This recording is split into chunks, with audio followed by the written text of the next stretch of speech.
Ya, untuk mata kuliah metodologi penelitian muamalah, karena dia adalah lanjutan dari metode penelitian, maka sekarang sudah harus mulai kalian memiliki buku pedoman penulisan skripsi yang dikeluarkan oleh kampus, ya.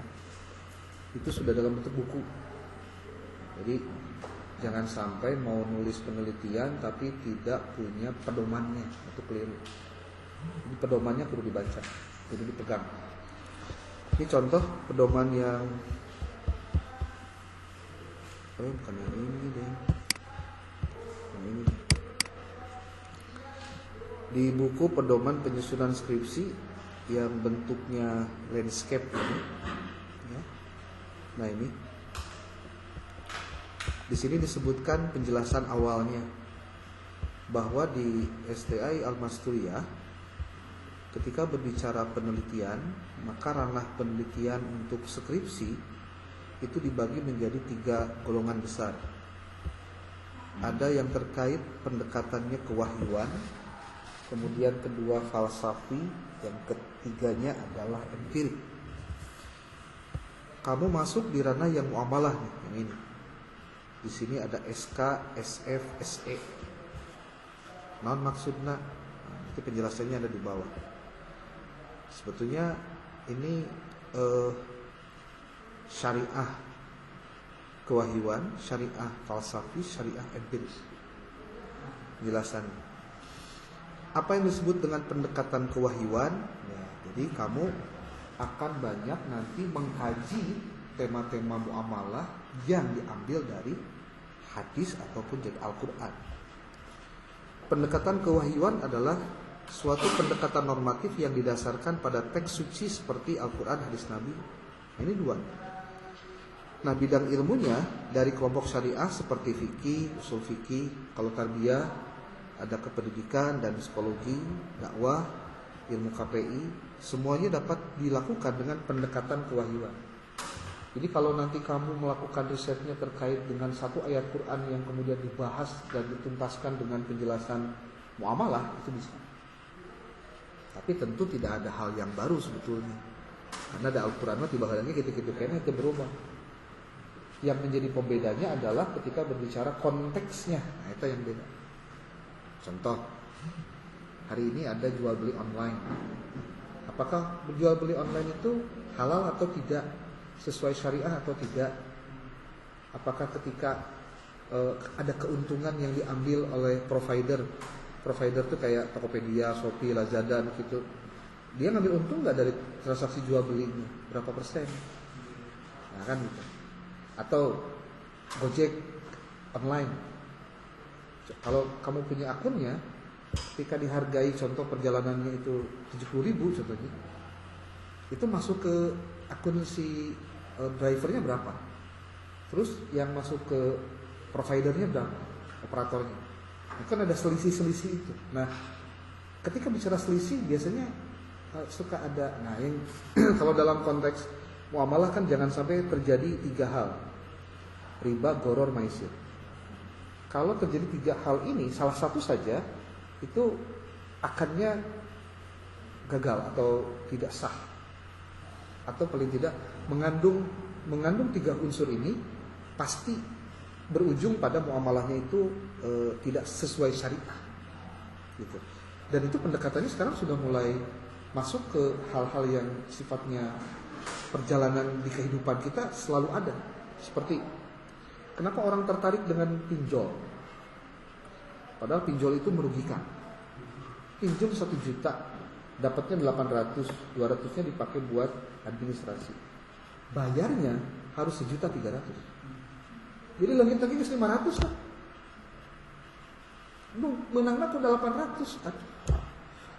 Apalagi ketika tidak bisa dibayar, jatuh tempo, berbunga setiap hari gitu kan. Sampai ada orang pinjamnya 15 juta, bayarnya kudu 70 juta. Gak bikin orang jadi stres sampai gelo, salah satunya karena mikiran hutang. Jadi jangan dianggap bicara muamalah itu bicara receh. Ini sudah bicara tentang kebutuhan dan apa yang dilakukan oleh kita sehari-hari. Nah, itu bicara kewahyuan nih.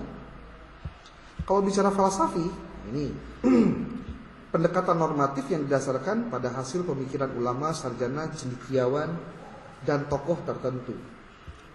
Penelitian dengan pendekatan pemikiran berbentuk paparan, penjelasan, penilaian, dan kritik terhadap pemikiran mengenai subjek atau bidang tertentu, baik dalam bidang ilmu syariah, tarbiyah, ataupun juga dakwah, semuanya dapat diteliti dengan pendekatan pemikiran. Nanti kita lihat contoh-contohnya, ya. Pemikiran bidang-bidang tersebut dapat dalam bentuk tertulis maupun penuturan lisan. Maka kalau ada tokohnya yang masih hidup, wajib melakukan wawancara. Kalau orangnya sudah meninggal, maka dia wajib melakukan pengkajian terhadap seluruh karya-karya yang dimiliki oleh si tokoh itu. Nah, termasuk dalam bidang pemikiran seperti yang dilakukan oleh Bung Lilabi dan ditulis dalam bentuk skripsi yang berjudul Keabsahan Talak menurut ulama, Keabsahan talak menurut ulama Hanafiyah dan Syafi'iyah. Penelitian yang telah dipublikasi secara meluas dilakukan oleh Brian S. Turner, yaitu Weber and Islam, A Critical Study, diterjemahkan dalam bahasa Indonesia dengan judul Sosiologi Islam, dan seterusnya. Itu pendekatan ke falsafi. Yang ketiga, dalam bidang yang dikaji di Al-Masturiyah, ada yang disebut dengan pendekatan empirik. Empirik itu apa sih? Ini. Yang dimaksud dengan pendekatan empirik adalah pengamatan terhadap gejala-gejala sosial alam. Manusia termasuk bagian dari alam, berarti masuk dalam kategori itu. Pendekatan empirik dititik beratkan pada penggalian, pemaparan, dan penjelasan dan penafsiran, serta peralihan bila mungkin terhadap gejala-gejala empirik tertentu. Gejala empirik yang terdapat dalam ilmu syariah, tarbiyah, dan dakwah semuanya dapat diteliti untuk mengetahui pemahaman individu maupun masyarakat dan pengamalannya terhadap agama Islam. Penelitian empirik dapat dilakukan dalam makro maupun mikro. Makro besar, ruang lingkup yang luas. Mikro itu kecil, ruang lingkup RT, RW itu bisa dilakukan. Baik dengan pendekatan kualitatif maupun kuantitas atau kuantitatif maksudnya. Nah, termasuk penelitian kepustakaan ataupun kancah. Kancah itu apa sih? Ada yang tahu kancah apa? Apa? Contohnya naon? Divorce in Java, study of the dissolutions of marriage among Javanese Muslims. Naon sih itu maksudnya? Divorce, non divorce, perceraian, apa wae perceraian. Ada lagi pengangkatan dan pemberhentian hakim agama Islam di Indonesia. Nah, ceritanya yang empirik mah, aya lokasi penelitian ada, gitu lah. Ya, ada lokasinya, sehingga bisa di tracking secara empirik. Empirik itu apa sih? Ada pengalaman yang ikut dalam proses. Jadi pengalaman manusia itu masuk dalam kategori empiris. Gitu. Yang tidak empiris contoh, pertanyaan malaikat Munkar Nakir pada orang yang meninggal 7 hari sebelum bulan Sya'ban, itu tidak bisa diteliti. Walaupun di dia tempat penguburan di mana? Contoh di Cianam lah, namun di kota di Cianam. Walaupun ada tempat yang bisa ditelitinya, tapi sifatnya tidak empiris. Kenapa? Pertanyaan Munkar Nakir di alam kubur bukan pada ranah pengalaman manusia, kan ya? Itu yang disebut dengan istilah pengalaman manusia itu. Tapi selama dalam jenjang pengalaman manusia, maka dia bisa diteliti. Kita lihat contoh-contohnya. Saya sudah buat ininya, apa sebutnya, matriksnya atau tabelnya lah. Ini diambil dari UIN Wali Songo, Semarang. Mana yang termasuk empirik dan mana yang termasuk falsafi dan mana yang termasuk pada kewahyuan. Coba lihat judulnya. Tinjauan kompilasi hukum ekonomi syariah terhadap utang bahan bangunan material Studi kasus Desa Gebangarum, Kecamatan Bonang, Kabupaten Demak. Itu kalau dilihat dari judulnya masuk pada kategori empirik. Mana yang falsafi? Tinggali. Jual beli online, password di Telegram menurut pandangan hukum ekonomi syariah.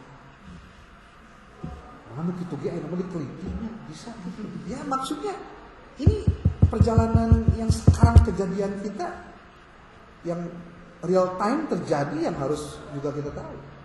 Artinya kalau kalian yang hidup pada masa sekarang, hati-hati, makin kompleks sebuah persoalan muamalah, maka kehati-hatian dalam bermuamalah itu menjadi penting. Gak bisa lagi, penting mah halal we keur urang mah, keur bae keur batur mah. Ieu masalah berat.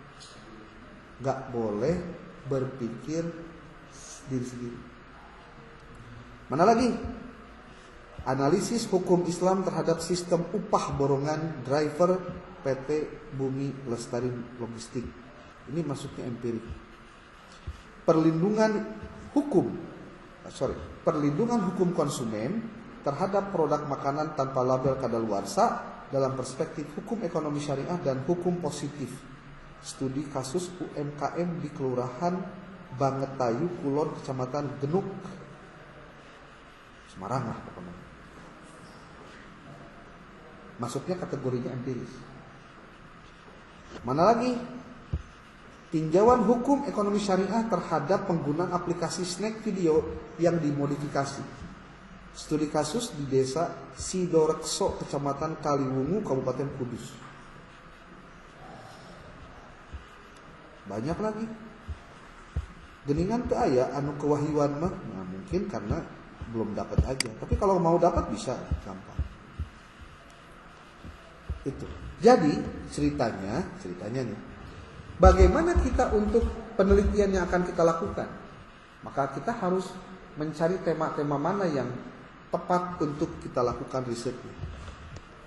Coba kalian lihat ke depan terkait dengan yang ini. Kita bicara hal-hal mendasar dulu lah terkait konsep dasar tentang ilmu ekonomi syariah.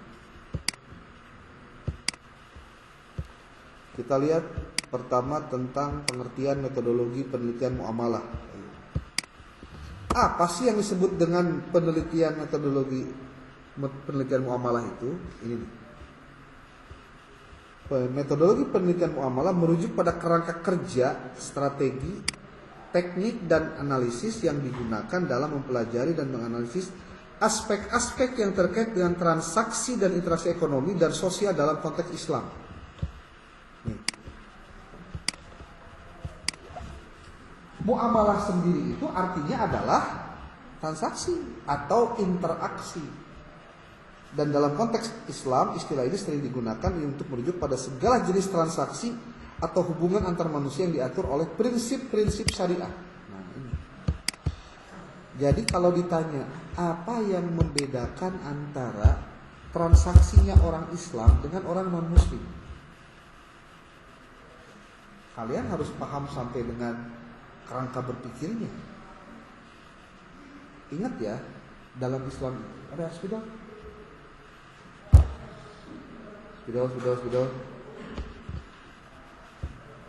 Namanya nggak ada.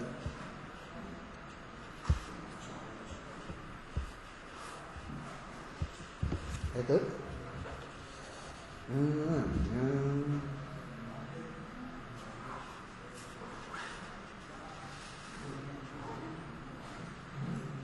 Ya. Terus kepala muda bu.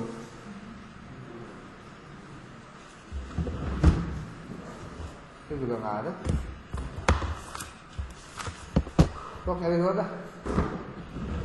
Udah mah hidup nggak tuh memang ngajar kayak spidolnya disiapkan, naon gitu. Pinjam ke kelas mana gitu. Punten bade namut gitu. Itu era mah. Ulangi. Muamalah itu dari kata amala, yu'amilu, muamalatan, muamalah. Apapun yang dikerjakan manusia yang terlihat seperti tidak atau bukan kata konteks ibadah itu muamalah. Tapi kade dina Islam beda. Apapun yang dikerjakan jika diniatkan, nah itu beda nanti. Jadi pembedaan nanti naon sih? Naon beda nanti? Naon nggak beda teman? Yang membedakannya apa? Niat cek deh. Masih. Naon membedakan anak? Niat. Niat naon? Apa? Masih berunjuknya kata sapi lah. Naon niat? Itu tak.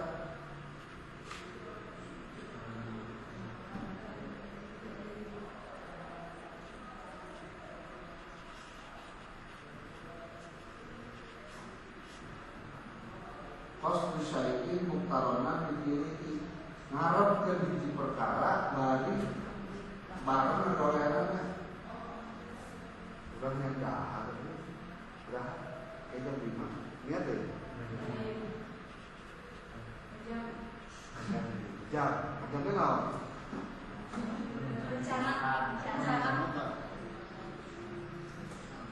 kalau anu disebut ibadah ayat pahalanya kalau niat atau orang mengajar? Saya ayat haji, bukan nggak bisa. Dia apa nggak? Ayat pahalanya tuh mengajar. Answer. Ayo, diajar fikih juga bertahun-tahun mana ke hatam. Kalau niat itu sambil mengerjakannya, kalau tidak sambil mengerjakan disebutnya tidak. Kalau yang ada nilai pahalanya itu azam apa niat? Ada azam apa pahala itu?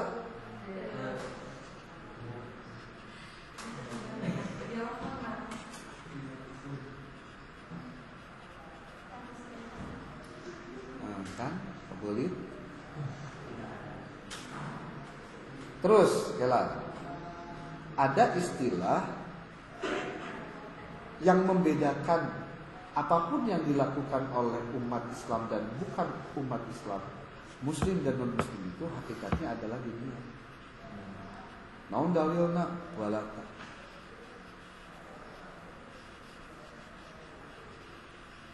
Wa ma khalaqtul jinna wal insa illa liya'budun.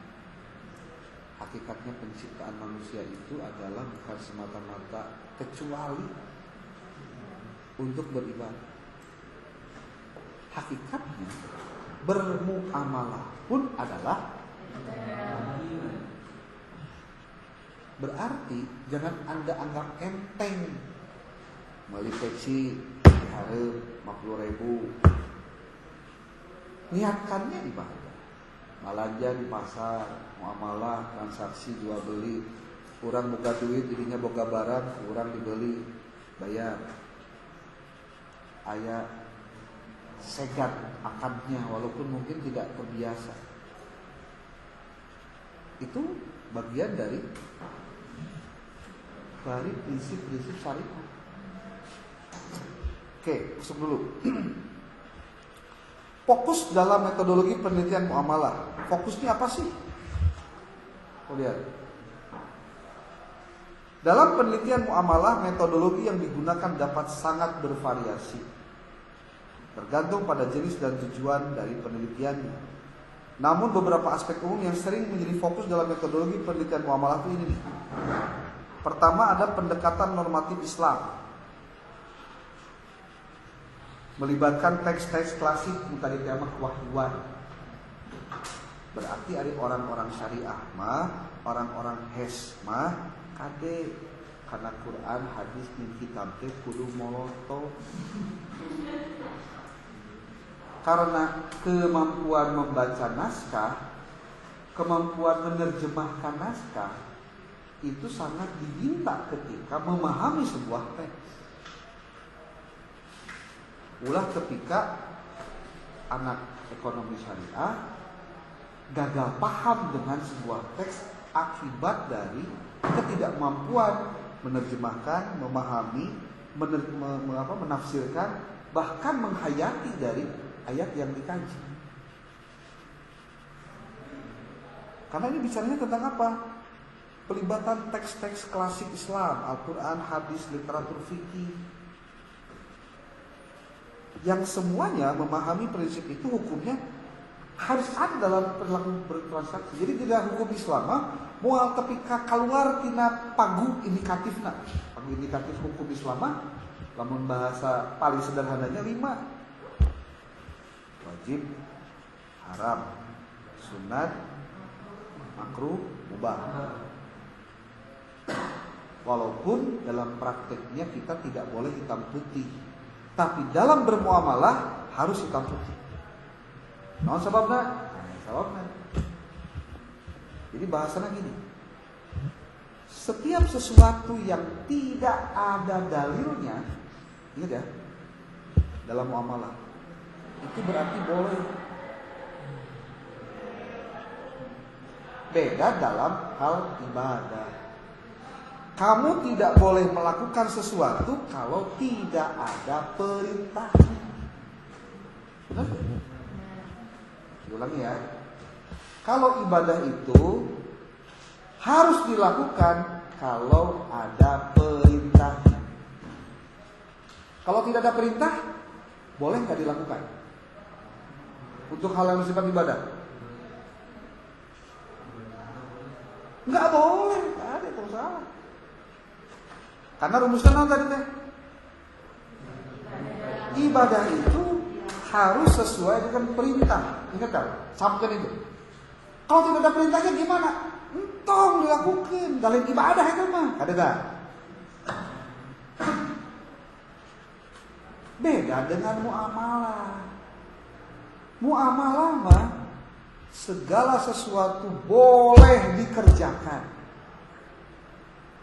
kecuali ada dalil yang melarang. Lain kan? Beda yang tadi. Beda.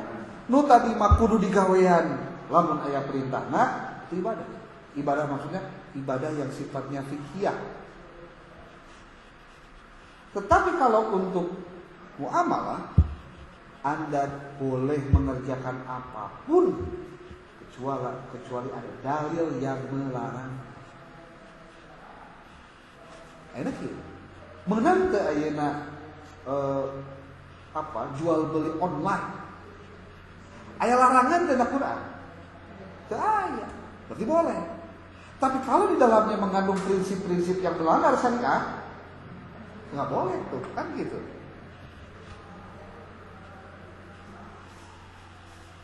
Nah, dan itu adanya pada proses ijtihad tadi.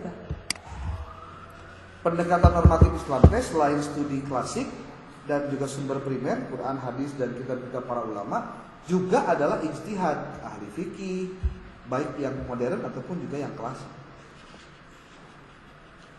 Kedua adalah tentang pendekatan empiris.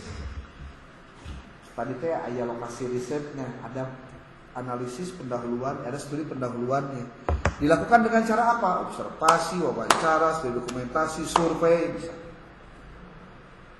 Yang kedua, empiris itu bisa dilakukan dengan cara menganalisis secara kuantitatif dan atau kualitatif.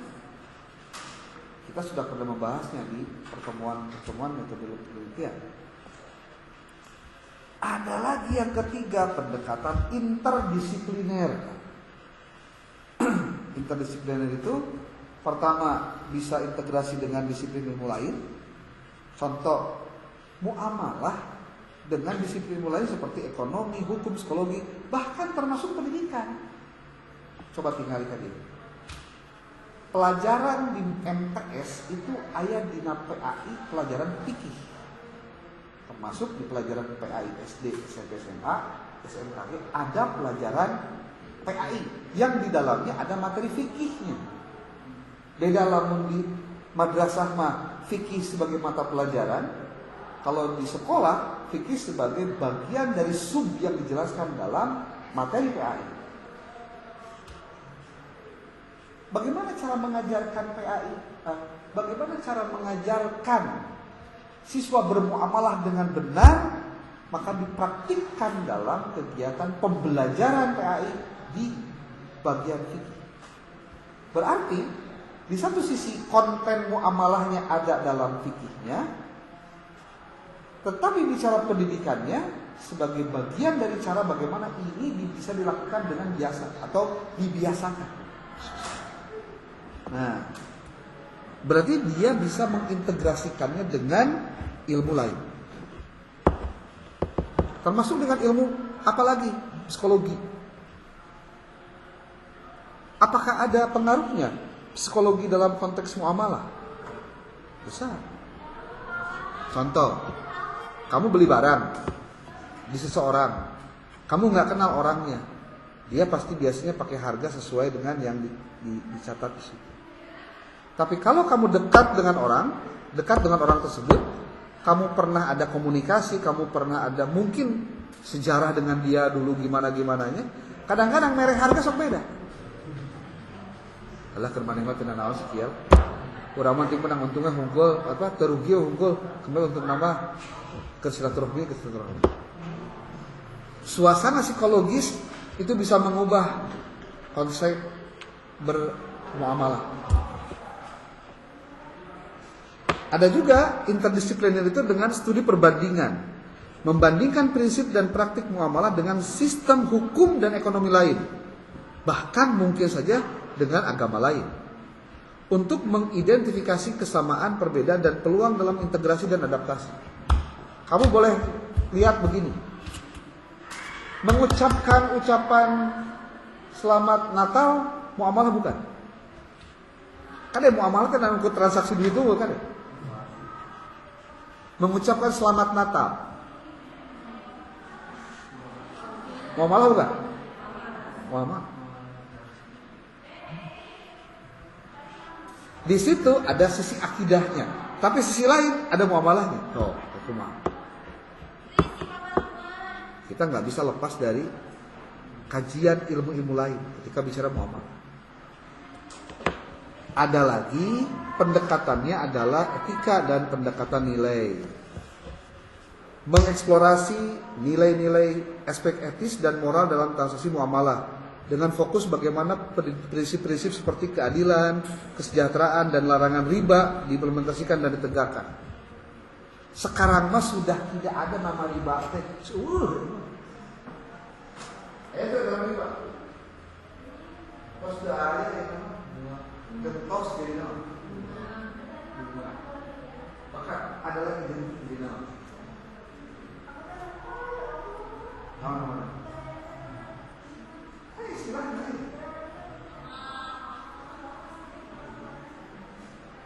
ada selisih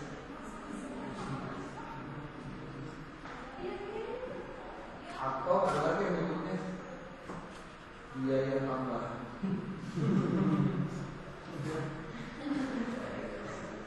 Padahal BPKB tahu. Kamu tahu tuh riba yang dipraktekin kemarin secara sadar, bukan tidak sadar, secara sadar.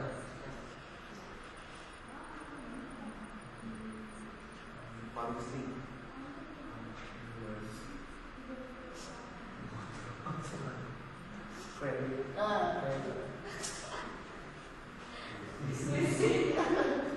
dibalik, dan kalian mempraktikkan. Membuka motor hanya kepada tahun cicilan.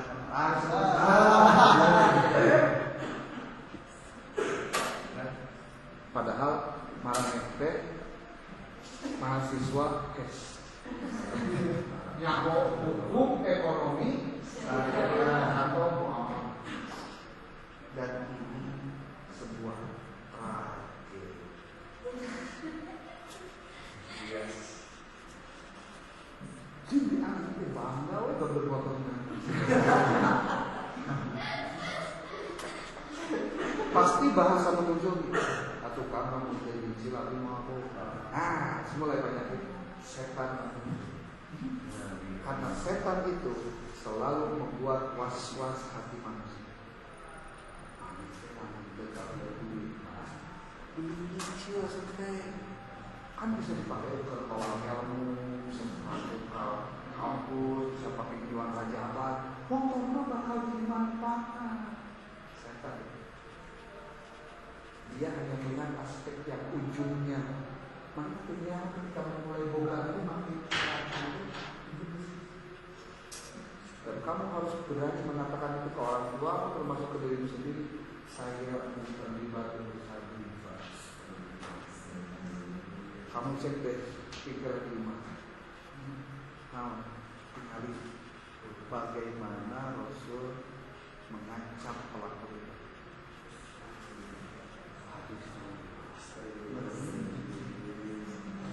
Bahkan kamu kalau mau tahu nih, waktu diucapkan ini, ceknya hadis Nabi bahasa itu, rendah-rendahnya dosa buat pelaku riba adalah 70 kali nerima neraka. Jadi ketika lamun sedenara kami nempel karena suku, can genep ini mencoba.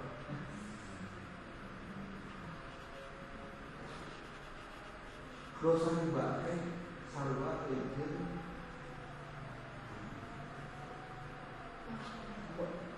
bukan menggauli ibu sendiri. Bahkan di isinya ancaman kepada pelaku riba itu lebih 10 habis. Ancaman pelaku riba. Dan ini habis. Bukan tidak. Dan saya dulu pelaku riba. Nah, dari SK apa? Kami pegawai tersadarkannya 2012. Dan memang begitu kan? Perlu ngalami terpuruk dulu. Kita sebenarnya naon sih masalahnya? Akhirnya disadari atau enggak? Karena kalau kamu sering dengarnya di YouTube ayat pengusaha tanpa riba, itu luar biasa. Hari ini orang ketika jadi pengusaha, dia nggak bakalan punya uang kalau nggak pinjam modal dari bank. Ngeri. Mulai dari barang riba, urusan hayang halal nggak bisa. Pasti ujung-ujung. Bahkan sudah ngeri nanti kia sih. Nah, kamu boleh nonton di YouTube lah. Aya video khusus yang bicara tentang riba, dalilna naon wae ancaman-ancamanna. Pokoknya ngeri. Terus apa sih? Setan. Serius ini. Quran pakai fokus karena riba karena salah satu yang harus menjadi bagian dari kesadaran kolektif adalah sama-sama memerangi riba. Lamun umat Islam ya. Karena setan itu akan mencoba untuk membuat kita terparah. Nih lihat. Hadis tentang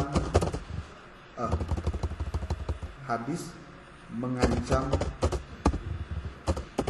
pelaku riba. Nah, YouTube gue. Dan kadek hati-hati. Ulah boga pikiran goreng. Lamun ternyata golongan umat Islam yang sangat sekali keras bicara tentang itu, justru orang nusoku orang disebut Wahabi, nusoku orang disebutkan jelema teh pemikiran radikal. Padahal enggak, dia ngomong sesuai dalil. Bedana teh kahunggul. Ari urang masuk ieu.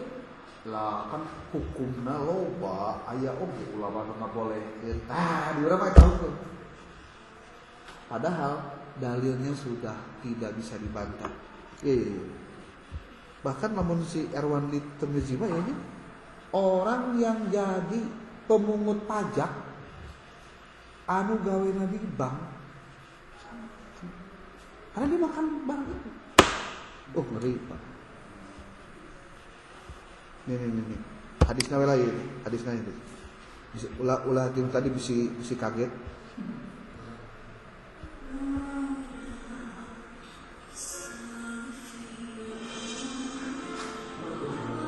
Pertama dilaknat. Dilaknat Allah kumaha? Iya. Tuh, dibangkitkan jadi kera dan babi.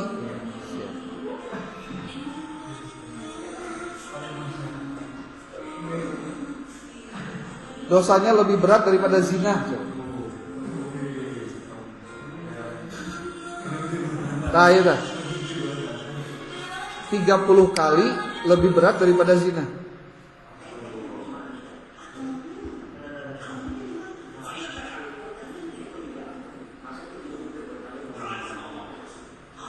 Diancam perang Gusti Allah.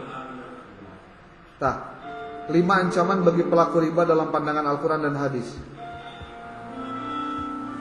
Tuh, Al-Baqarah 278. Arek nolak ya. Yo kan. Masalahnya mana jurusannya ekonomi syariah sih teh. Termasuk 7 dosa besar itu.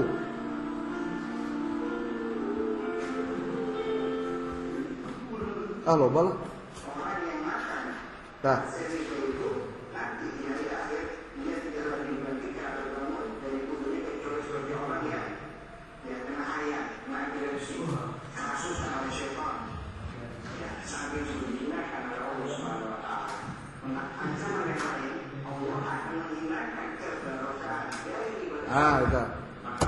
Dihilangkan keberkahan, dicabut berkahnya.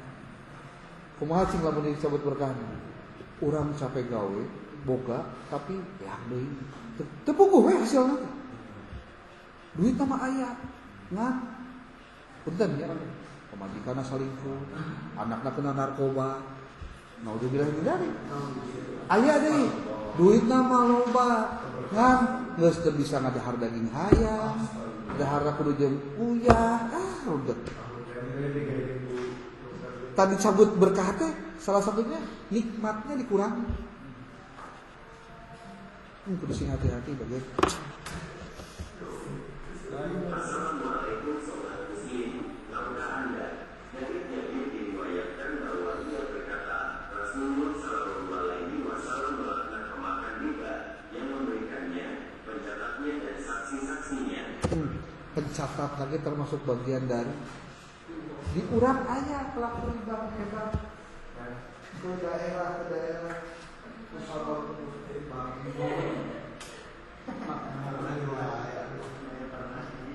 Jadi kalau bisa kita mau bicara jujur, kalau bicara tentang penelitian muamalah, targetnya bisa nggak kamu sedikit banyak ada edukasi kepada masyarakat untuk menghindarkan diri dari masalah itu.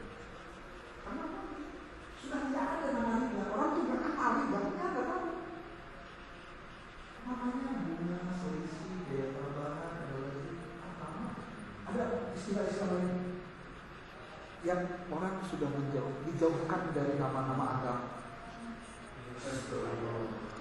Di bank memang ayat riba, termasuk di bank syariah. Hidup di zaman modern itu makin kesini berat.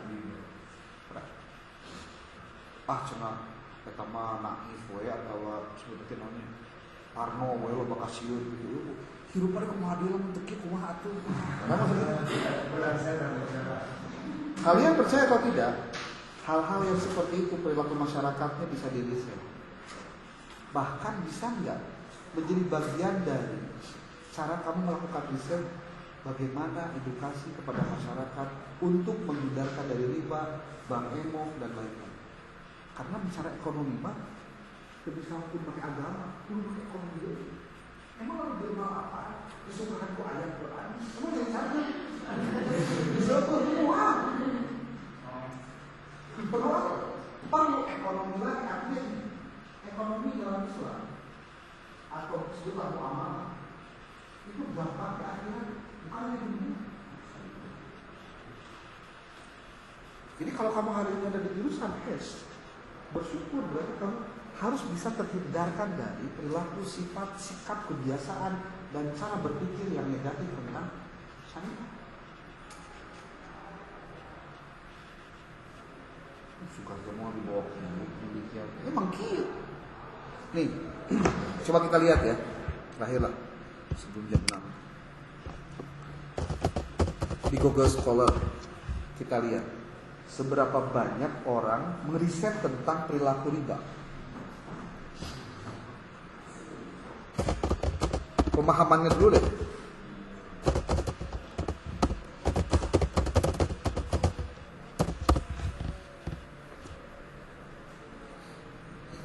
Nah, di Aceh lebih parah lagi. Pemahaman tentang riba dan pengaruhnya terhadap keputusan berhutang dengan sistem bunga,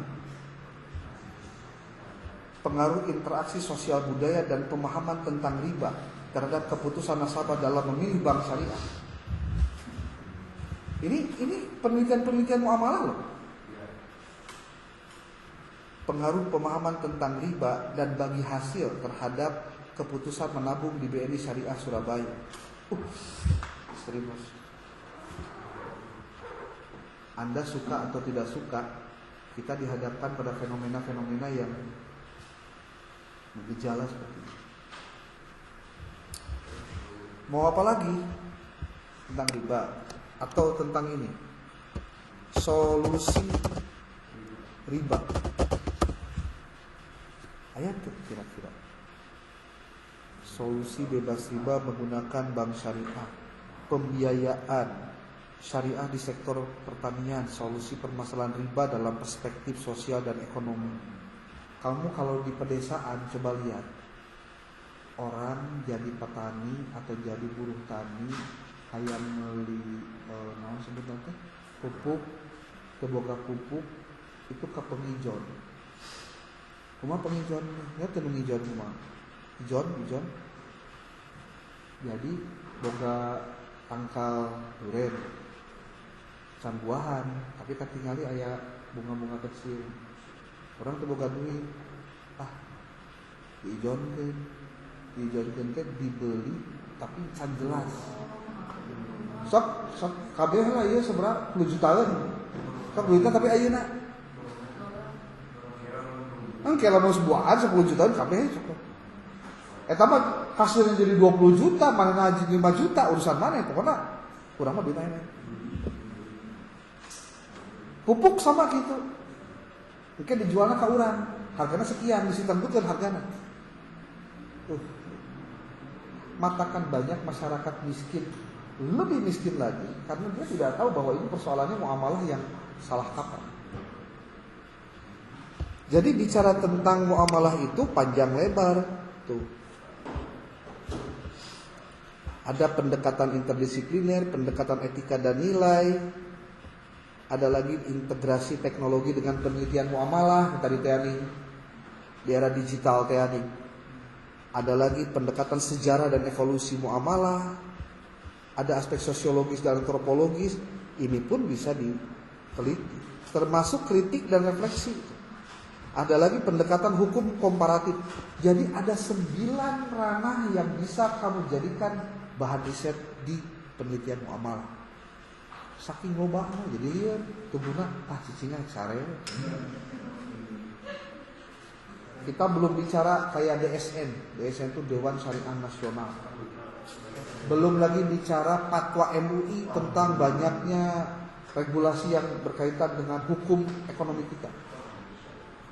Itu luar biasa. Nah, dalam menetapkan metodologi penelitian muamalah, penting bagi peneliti untuk mempertimbangkan dengan cermat sumber-sumber data, validitas metode, dan etika penelitian, terutama dalam konteks sensitivitas budaya dan agama. Di kita tuh kadang-kadang, kalau sudah bicara budaya, kita nggak bisa ngomongin agama secara vulgar. Karena orang pasti akan melihat lebih kental budayanya daripada agama. Contoh, kalau kamu ke Pelabuhan Ratu bicara tentang hari nelayan, naon dilakukan? mempersembahkan kepala kerbau. Itu budaya kan. Tapi ketika sudah jadi kearifan lokal, lalu sudah menjadi budaya yang menjadi daya tarik pariwisata, di mana agama bicara di situ? Bahkan ustadz dan kiai lagi tidak bisa ngomong.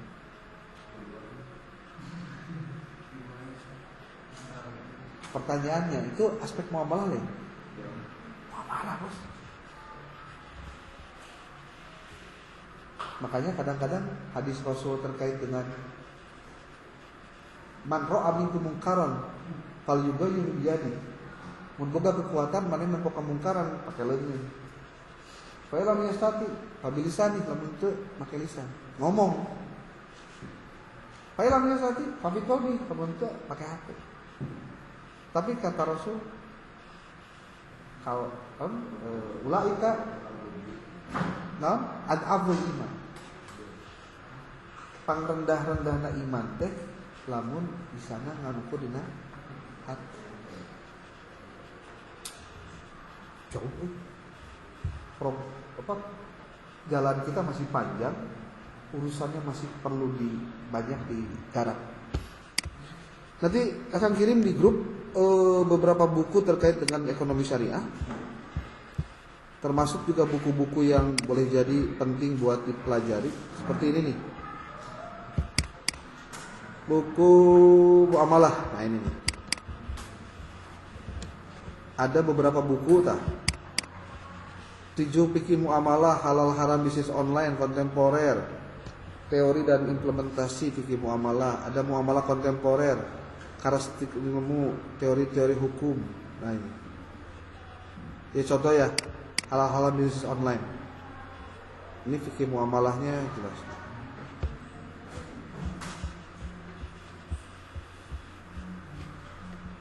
Jadi jangan dianggap bahwa ketika teknologi canggih itu ada lalu lebih mudah hidup. No, lebih rumit lagi karena kita harus bisa memilah dan memilih mana yang sesuai dengan kaidah dan syariah, mana yang tidak sesuai kaidah dan syariah.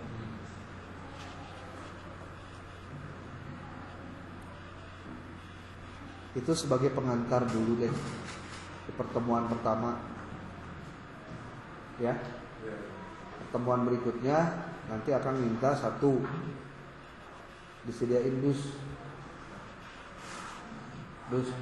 kenaon sih keur nyimpen HP-na disimpen dina dus supaya ulah nyarekal HP ya, supaya lamun ngajawab jeung nanya lain nanya ka ChatGPT. Tapi kamunya sorangan boga kemampuan untuk menyampaikan gagasan. 1. Yang kedua, pastikan kamu bisa nanti dalam minggu depan akan disampaikan tentang kamu dalam 2 minggu ke depan harus melakukan riset lapangan, melakukan wawancara, observasi yang nanti itu akan dijadikan sebagai artikel dan PPT yang disajikan pada saat diskusi kelompok. Temuan apa yang kamu dapatkan dengan cara-cara itu? Di masyarakatnya boga penyakit naon sih? Itu terkait dengan hukum-hukum muamalah yang terjadi di kita. Malah tong jauh-jauh sebetulnya. Di kampung kamu sorangan, lamun kamu boga kampung, boga teh kampung. Bisa di luar kota maksudnya. Luar kota. Dia orang Sukabumi kabeh atau Palembang mana Palembang? Oh. Kok di Palembang kene? Dalam rangka apa? Untuk memahami situasi dan kondisi masyarakat kita yang terdekat saja. Yang paling hebat bukan merubah Indonesia sebenarnya. Jauh teuing. Yang paling hebat merubah diri sorangan. Lamun diri orang harus bisa berubah, paling tidak orang bisa ngajakan 1 atau 2 orang. Karena ngajakan se-Indonesia mah bisa ese. 1, 2 minimal 2 orang. Contoh, saya pengennya begini sebenarnya. Kamu punya saudara kamu adalah pelaku riba. Contoh aja ini contoh. Pelaku riba teh beli mobil secara kredit. Coba digali pemahaman keagamaan. Nanya aja, tapi ulah kieu, Mah haram ya hotel gitu ya. Terkudu gitu. Gali aja lah. Terus gali. Kenapa alasannya apa? Terus sampai pada persoalan mang terang teh bahwa riba teh dosa agung. Mang gitu. Mau sih riba teh bisa kare kade. Karena saya ngomongin ya. Karena kadang-kadang kalau kita dengan saudara sendiri saja kita tidak bisa menyampaikan kebenaran, kok mau kabatu? Dan kita jangan husnudon batur geus nyarangun. Kamu boleh cek dengan TikTok loh. Khalid Basalamah pernah ngobrol dengan Babe Haikal. Ketika Babe Haikal belum jadi kepala BPGPH. Babe Haikal teh datang ke imamna Prabowo. Terus pas waktu azan duhur rek salat arek ka masjid cek Babe Haikal, Pak Prabowo kami izin mau salat duhur dulu, kami mau ke masjid. Cek Prabowo, kenapa ke masjid, di sini aja kan sama katanya gitu. Maksudnya bener yang penting mah salat gitu. Dijelaskan apa sih Babe Haikal teh, keutamaan laki-laki itu kalau tidak dalam keadaan darurat salatnya harus di masjid karena itu adalah keutamaan. Oh gitu, bener nih, iya. Langsung harita manehna manggil kontraktor di dekat imahna dibangunkeun masjid. Dibangunkeun masjid. Kamu boleh cek lah di si akan ngomong dina TikTok atau tina Reels, tina apa? Tulis we Babe Haikal atau Basalamah Prabowo masjid ke bakal muncul. Cerita eta. Jadi ternyata orang-orang model Prabowo pun baru tahu informasi tentang keutamaan laki-laki sholat di masjid itu pada waktu itu. Terus orang namanya usia 74 ayeuna. Berarti 73 tahun orang gawe atuh nyawa informasi gitu-gitu aja. Makanya kita jangan berhusnudon dulu gitu maksudnya. Harus nyawan meureun apa. Wah karena tidak tahu lah karena mereka melakukan. Itu maksudnya. Oke.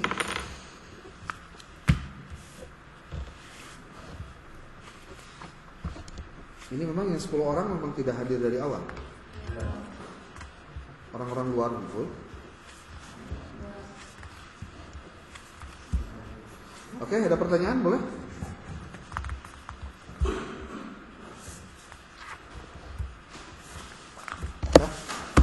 Ya.